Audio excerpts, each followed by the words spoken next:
अस्सलाम वालेकुम, मैं हूं इमरान आज़म और आप देख रहे हैं मेरा यूट्यूब चैनल इमरान आज़म व्यूज़। नाज़रीन, ताज़ा तरीन अपडेट्स के साथ हाजिर हूं। आज की जो सबसे बड़ी और आम खबर ये है कि आज जो है फील्ड मार्शल और army chief general Syed Asim Munir की वाइट हाउस में सदर ट्रंप से अहम तरीन मुलाकात होने जा रही है। ये पाकिस्तान की तारीख में पहली मरतबा हो रहा है कि किसी आर्मी चीफ या फील्ड मार्शल की अमरीकी सदर से मुलाकात हो रही है, और ऐसे मुलाकात हो रही है जब उसके पास कोई भी सिविलियन ओहदा नहीं है। इससे पहले जो है जनरल कमर जावेद बाजवा, जनरल राहिद शरीफ की भी मुलाकातों की कोशिश तो हुई थी, लेकिन वो कामयाब नहीं हो सकी थी। कोई मुलाकात उनकी नहीं हुई थी बराह रास्त अमरीकी सदर से। जो परवेज़ मुशर्रफ हैं उनकी मुलाकात ज़रूर हुई थी अमरीकी सदर से, लेकिन उसके बाद उनकी जो मुलाकात हुई थी उस वक्त वो बाहैसियत सदर पाकिस्तान हुई थी। उनके पास सिर्फ आर्मी चीफ का ओहदा नहीं था। लेकिन जनरल जो आसिम मनीर हैं, ये पहले पाकिस्तानी फ़ौज के सरबराह हैं जिनकी एक फ़ौजी सरबराह होने की हैसियत से जो है अमरीकी सदर से मुलाकात हो रही है। इस मुलाकात को इंतहाई अहमियत दी जा रही है और अहम करार दिया जा रहा है। वो तकरीबन गुज़श्ता 3 से 4 दिन से वो जो है, बल्कि ज़्यादा दिन हो गए उससे भी, वो वाइट हाउस में भी मुलाकातें की। अमेरिका का उनका दौरा है, वहाँ उन्होंने पाकिस्तानी कम्युनिटी से भी मुलाकातें की। और जो पाकिस्तान का नुक्ता नज़र था मुख्तलिफ हवालों से, सिक्योरिटी हवालों से, ख़ित्ते की जो सूरत हाल है, पाक भारत जो कशीदगी थी, उस हवाले से वो उन्होंने वहाँ पर रखा। अब यकीनी तौर पर इस मुलाकात में जो है, जो इस वक्त का जो इशू है हमारे पड़ोस के अंदर, जो ईरान और इसराइल की कशीदगी, वो भी जो है ज़ेर गौर आएगी और उसके हवाले से भी आम गुफ्तगू होगी। और ज़ाहिर है कि जो जनरल सैयद आसिम मनीर हैं वो पाकिस्तान का मौक़िफ़ जो है अमरीकी सदर के सामने रखेंगे। इसमें जो है DGISI जो मौजूद हैं उनकी भी वहाँ पे शिरकत मुतवक्को है, और DGMO की भी है, और पाकिस्तानी सफ़ीर भी उनके हमरा होंगे। जबकि जो ट्रंप काबीना के अरकान हैं उनसे भी जो है जनरल सैयद आसिम मनीर की मुलाकात होगी। इसके बाद जो दूसरी जो खबर है वो अब की जो लेटेस्ट सूरत हाल है ईरान और जो है इसराइल के दरमियान जंग की, तो अब तक के जो आदाद व शुमार हैं, दोनों तरफ से हमले, ताबड़तोड़ हमले जारी हैं। और जो इसराइल अपने हमले तेज़ कर रहा है, ईरान की जानिब से भी रिस्पॉन्स उतना ही स्ट्रांग हो रहा है। ईरान ने तल अवीव पर एक मरतबा फिर, तकरीबन ये 10वां हमला था, बड़ा हमला किया। वहाँ पे जो है हैफा में जो ऑयल रिफाइनरीज थी उनको तबाह कर दिया है इसराइल की, और तल अवीव में भी दर्जनों इमारतें जो है इस वक्त मलबे का ढेर बन चुकी हैं। अब तक जो इसराइली हमले में जो ईरान की जानिब से जो अब तक की शहादतें हुई हैं उसमें 585 अफराद अब तक ईरानी शहरी शहीद हो चुके हैं, और इनमें 1326 अफराद जो है ज़ख्मी हुए हैं। ह्यूमन राइट्स एक्टिविस्ट ने ये अदाद व शुमार जारी किए हैं, जो एक मुस्तनद जो है ऑर्गेनाइजेशन है, और उन्होंने कहा है कि मरने वालों में 239 आम शहरी और 126 सिक्योरिटी एहलकार ईरानी जो है शामिल हैं। दीगर की शनाख्त जारी है। अब इसके साथ साथ जो है अमेरिका तेजी से इस जंग के अंदर बराह रास्त कूद रहा है। डोनाल्ड ट्रंप के जो बयानात हुए सामने आए वो आपने देख लिए कि ईरान जो है तेहरान फौरी तौर पर खाली कर दे। किसी तौर पर हम नहीं चाहते कि जो है ईरान के पास कोई जोहरी ताकत हो, ईरान फौरन यानी सरेंडर करे और मुज़ाकरात की मेज़ पर आए। मुज़ाकरात तो ईरान पहले भी कर रहा था, लेकिन अब ये जो धमकियां डोनाल्ड ट्रंप की जानिब से आ रही हैं ये मुज़ाकरात के लिए नहीं है। इन मुज़ाकरात को तो सबोताज किया इसराइली साजिश ने, सयूनी जो साजिश है, जो लॉबी अमेरिका के अंदर मौजूद है। तो ईरानी हुकाम का ये कहना है कि अमेरिका तो पहले ही इस जंग में बराह रास्त मुलव्वस है। एक तरफ मुज़ाकरात का हमें लॉलीपॉप दिया, धोखा दिया, और उसके साथ साथ इसराइल के साथ मिल के ये साजिश रचाई और ईरान के ऊपर हमला किया। अब जो इसमें जो अमेरिकी अखबार है न्यूयॉर्क टाइम, उसने एक इंकशाफ किया, एक रिपोर्ट जो है सामने आई है, वो बड़ी ही तशवीशनाक रिपोर्ट है। और उसमें ये कहा गया है कि ईरान जो है जो मशरिक़ वस्ता में मौजूदगी अमरीकी फ़ौजी अड्डों पर मुमकिना हमलों की तैयारी है। कि ईरान अब जो है, जो मशरिक़ वस्ता के अंदर जो अमरीकी अड्डे हैं, फ़ौजी अड्डे हैं, उनको ईरान बराह रास्त जो है निशाना बना सकता है। ये एक साजिश भी हो सकती है कि फॉल्स फ्लैग ऑपरेशन भी किया जाए और उसको जवाब बना के अमेरिका इस जंग में जो है कूद के सामने आ जाए। इसमें जो पाकिस्तान का मौक़िफ़ भी बड़ा वाज़ेह है, चीन का मौक़िफ़ भी बड़ा वाज़ेह है। अमेरिका को मुतनब्बे किया गया है तमाम ममालिक की जानिब से कि वो इस जंग में, और इवन के जो अमरीकी जो ओहदेदारान हैं उन्होंने भी ये कहा है कि अमेरिका को इस जंग में बराह रास्त शिरकत नहीं करनी चाहिए। मुख्तलिफ जो कांग्रेसमैन हैं वो इस पर आवाज़ें उठा रहे हैं और अमरीकी अवाम से भी ये वो रिक्वेस्ट कर रहे हैं कि वो प्रेशर माउंट करे डोनाल्ड ट्रंप पे कि अमेरिका को जिस जंग के अंदर इसराइल घसीट रहा है अमेरिका इससे दूर रहे।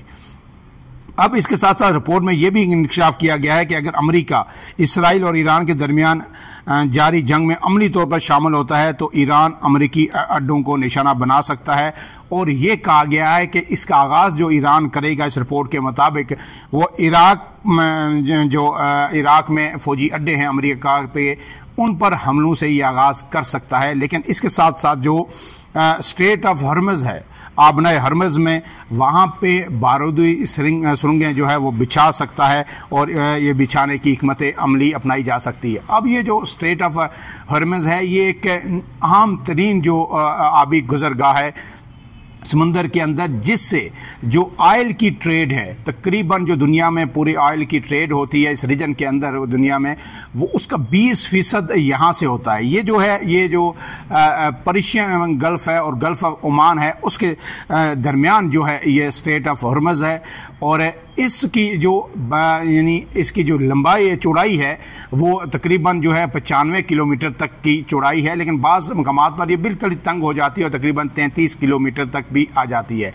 ये जो ईरान को जज़ीरा अरब है उससे ये अलग करती है और यहाँ से 20% तेल की जो ट्रेड जो है इसी रास्ते से होती है। और जो ये जो खलीज फारस है पर्शियन गल्फ़, इससे जो जुड़े हुए ममालिक हैं जिनके कोस्टल जो साइल हैं वो इसको लगते हैं, उसमें तकरीबन 8 बड़े ममालिक हैं जो ऑयल प्रोड्यूसिंग कंट्रीज़ भी हैं। इसमें बहरीन भी है, सऊदी अरब भी है, कुवैत भी है, ईरान भी है, यूएई है और कतर है। ये सारे ममालिक जो है, कुवैत है, ये सारे इसके साथ लगते हैं। और आपको पता है कि कतर वो मुल्क है जो दुनिया में सबसे ज़्यादा LNG एक्सपोर्ट करता है और वो इसी जो ये जो गुज़रगाह है, आबी गुज़रगाह है, स्ट्रेट ऑफ हॉर्मुज़, आबना हॉर्मुज़, इसका इस्तेमाल करता है।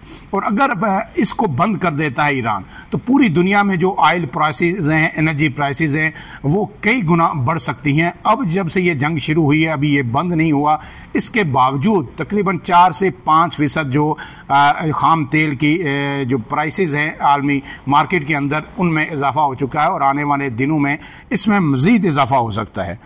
अब इसके साथ साथ जो दूसरी ये साथ जो खबर है कि जो अमेरिका है उसकी तैयारी इस हद तक हो चुकी है कि अमेरिका ने इसी खदशे के पेश नज़र कि जी ईरान हमें नुकसान पहुंचा सकता है या वो बराह रास्त बहाना ढूंढ रहा है इस जंग के अंदर शरीक होने का, उसने तकरीबन 3 दर्जन के करीब जो कहते हैं 36 से ज़ायद जो अपने रीफ्यूलिंग तैयारे हैं वो जो है यूरोप में मुख्तलिफ मकामात पर स्टेशन कर दिए गए हैं। जो इन्हें जो तैयारों को जो अमरीकी तैयारे हैं न सिर्फ उनकी जो है रीफ्यूलिंग करेंगे, कहा तो ये जा रहा है कि ये इक़दाम जो है अपने जो बेसिस हैं मुख्तलिफ रीजन के अंदर अमरीका के, उनकी हिफाजत के लिए किया जा रहा है, लेकिन ऐसा नहीं है। ये तैयारे जो हैं ये ईरान की जो जोरी तनसीबात हैं ये उन पर भी हमला कर सकते हैं। और बराह रास्त जब जिस तरह की धमकियां डोनाल्ड ट्रंप दे रहे हैं और जिस तरह से नेतन्याहू उनको अप्रिशिएट कर रहे हैं और उन्हें दावत दे रहे हैं कि अमेरिका को इस जंग में बराह रास्त अब जो है शिरकत करनी चाहिए, जो दिफाई माहिरीन हैं वो भी ये कह रहे हैं कि जिस तरह से जो आयरन डोम है, जो दिफाई सिस्टम है इसराइल का, उसे ईरान ने अब तक नाकाम किया है और अब वो पैरालाइज होने जा रहा है। पहले तो एक मिथ थी कि जी ऐसा दिफाई सिस्टम है इसराइल के पास कि परिंदा भी पर नहीं मार सकता, ईरान ने उस मिथ को तोड़ दिया है। और उसके बाद अब ये कहा जा रहा है कि अगर मज़ीद 4 से 5 दिन इसी तरह जो है ईरान जो है मिसाइल बरसाता रहा तो दिफाई निज़ाम जो है इसराइल का वो मुकम्मल पैरालाइज हो जाएगा। अब इसके साथ साथ जो है न्यूयॉर्क टाइम्स के मुताबिक इसराइल की जानिब से व्हाइट हाउस पर ईरान के खिलाफ बराह रास्त कार्रवाई का दबाव बढ़ता जा रहा है। जो मैंने आपसे बात की, यही वो रिपोर्ट में भी कह रहे हैं कि जो लॉबीज बहुत ही स्ट्रांग हैं अमेरिका के अंदर, इसराइली लॉबीज, और वो इसराइल जो अमेरिका को तैयार कर रहे हैं कि वो इस जंग का बाकायदा हिस्सा बन जाए। चीन ने बड़े खुले अल्फाज में, वाशकाफ अल्फाज में अमेरिका को खबरदार किया है कि वो इस जंग से दूर रहे, वरना वो भी कई रियासतों की तरह, कई माजी की बड़ी बड़ी सल्तनतों की तरह किस्सा पारीना बन सकता है। और अगर उन सल्तनतों के बगैर ये दुनिया चल रही है तो अमेरिका के बगैर भी बड़े अच्छे अंदाज में चल सकती है। चीन ने बड़े जो है नपे तुले अल्फाज में अमेरिका को ये पैगाम दिया है। अब इसके बाद जनाब एक और जो चीज़ आ रही है कि ईरान की जोरी तनसीबात क्या अभी तक वो तबाह हुई हैं मुकम्मल, क्योंकि बेसिकली दो पर्पज़ हैं इस सारी जंग के जो इसराइल और अमेरिका मिलकर लड़ रहे हैं। एक तो जो है ईरान की जोरी सलाहियत अगर हासिल करने के करीब है तो उस सलाहियत को मुकम्मल तौर पर मफलूज कर दिया जाए, और दूसरा वहाँ पे जो रिजीम चेंज, वहाँ के इक़्तिदार को ख़त्म किया जाए और अपनी मनपसंद जो है हुकूमत वहाँ पे लाई जाए। उसके लिए शाह ईरान के बेटे को तैयार किया जा रहा है, उनसे गुफ्तगू चल रही है कि वो आके सबको टेक ओवर करें। लेकिन यहाँ पे जो है सब चीज़ें टेक्नोलॉजी की बुनियाद पर नहीं होती। जब भी ऐसा कोई बैरूनी जारियत किसी भी मुल्क के ख़िलाफ़ होती है तो वहाँ पे नेशनलिज्म का जो एलिमेंट है वो उभर कर सामने आता है, और जो वो बदतरीन मुखालफ होते हैं वो भी उस हुकूमत के साथ खड़े हो जाते हैं बैरूनी जारियत के ख़िलाफ़। पाक जो भारत जंग में भी आपने देखा कि पाकिस्तान के अंदर जो सियासी तकसीम थी वो रातों रात ख़त्म हो गई और पूरी कौम जो है यकजा होकर पाक फौज के पीछे खड़ी हो गई। अब जहाँ तक ईरान की बात है तो ईरान में एक बड़ी आवाज़ें हैं जो इस रिजीम के ख़िलाफ़ है, लेकिन जो जो ये बमबारी हो रही है, इसराइली जारियत बढ़ रही है, वो सब लोग यकजा हो रहे हैं। तो ये आप नहीं कह सकते कि वहाँ पे रिजीम चेंज को इतना आसान काम होगा। तो ऐसे में अमेरिका और जो इसराइल हैं उनकी कोशिश ये है कि जो जोरी सलाहियत कम से कम है भारत की, जो ईरान की हासिल करने की जो सलाहियत है उसको मुकम्मल तौर पर ख़त्म किया जाए। अब वो जाहिर है कि बेशुमार उनके जो जोरी तनसीबात हैं, वो प्लांट्स हैं, वो ज़ाहिर ज़मीन के ऊपर तो नहीं हैं, वो सारे ज़मीन से कई किलोमीटर नीचे हैं। तो उनको अगर आप मिसाइल मारते भी हैं ज़मीन के ऊपर, बिल्डिंगें तबाह भी कर रहे हैं इसराइल की बमबारी से, तो उससे फ़र्क नहीं पड़ेगा। लेकिन अब उसके लिए जो अमेरिका की जो हिकमत अमली है कि अमेरिका के पास जो है 30,000 पाउंड वजनी बम हैं, जिनको बंकर बस्टर बम्स कहते हैं, कि जो ज़ेर ज़मीन बंकर्स होते हैं उनको वो तबाह करने की सलाहियत रखते हैं। 30,000 पाउंड वजनी बम है, तो वहाँ पे वो मारे जा सकते हैं। अब इस तरह की खबरें सामने आ रही है कि अब क्योंकि इसराइल के पास तो वो है नहीं, वो अमेरिका के पास है। अमेरिका चाहता है कि बराह रास्त वो इस जंग में शामिल हो और फिर ये वजनी जो 30,000 पाउंड जो है बंकर बस्टर बम्स हैं ये ईरान पर गिराए जाएं। अब इसमें जो अमेरिका जो ईरानी जोरी तनसीबात हैं, खास करके जो फर्दों की ज़ेरे ज़मीन जो एटमी रिएक्टर हैं उन पर वो हमला करना चाहता है अमेरिका। और इसके साथ साथ जो है अगर इस तरह के हमले हुए तो फिर अमेरिका को ये ख़तरा है कि जो यमन से जो हौसी बागी हैं या दूसरे, वो बहरा अहमर में अमेरिकी या इसकी इत्तेहादी फ़ौजों को निशाना बना सकते हैं। उसके लिए भी अमेरिका पूरी तैयारी कर चुका है कि उसे किस तरह काउंटर करना है। लेकिन अब ये सवाल ये पैदा होता है कि इस वक्त इस खित्ते के अंदर जो पाकिस्तान की सूरत हाल है उसका रोल क्या होना चाहिए। और ये जो आज आर्मी चीफ की मुलाकात हो रही है डोनाल्ड ट्रंप से, ये बड़ी ही अहम है और सबकी नज़रें इस पे है। इसका कोई मेरे ख्याल में बाकायदा बहुत बड़ा एलामिया तो जारी नहीं होगा, और अगर होगा भी तो वो चीज़ें इसमें तो सामने नहीं आएंगी जिन पे जो पाकिस्तान से शायद डिमांड की जाएँ।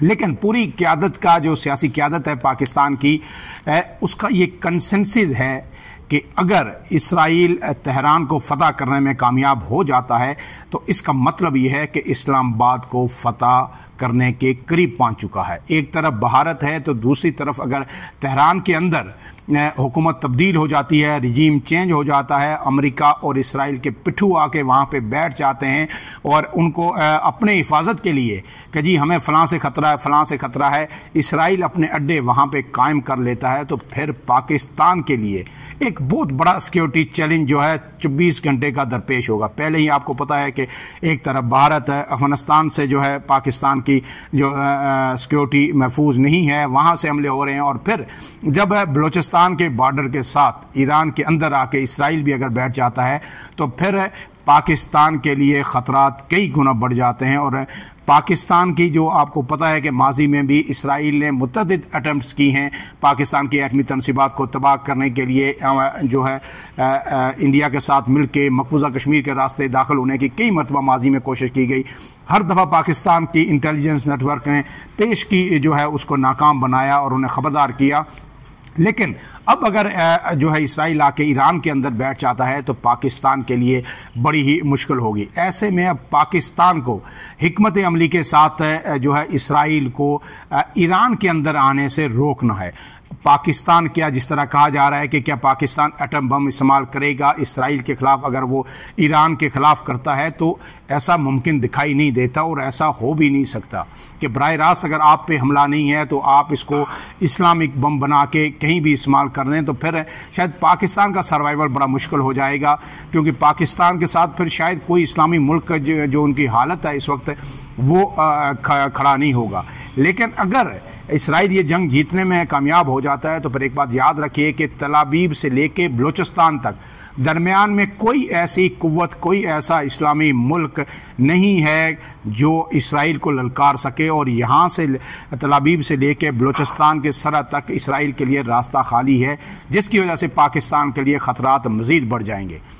लेकिन ऐसे में पाकिस्तान को रूस के साथ मिलके, चीन के साथ मिलके जितनी टेक्निकल असिस्टेंस हो सकती है, जितनी पसे पर्दा मदद हो सकती है, सिर्फ सियासी नहीं, सफारती नहीं, अखलाकी नहीं, अमली तौर पर भी वो मदद ईरान की करनी चाहिए, ताकि जो जंग पाकिस्तान के अंदर मुस्तकबिल करीब में आ सकती है वो पाकिस्तान एक मरतबा फिर ईरान के अंदर लड़े। और ईरान को भी अब समझ आ जानी चाहिए कि जिस तरह इंडिया ने उसे धोखा दिया, जिस तरह बिट्रे किया, इसके बाद ज़रूरी है कि पाकिस्तान और ईरान दोनों मिलकर ये जो एक बड़ा ख़तरा जो उनकी सालमियत को, उनकी बका को, दोनों मुल्कों को लाहक है, उसका मुकाबला करें। फ़िलहाल के लिए इतना ही। इमरान आज़म को दीजिए इजाज़त। अल्लाह हाफ़िज़।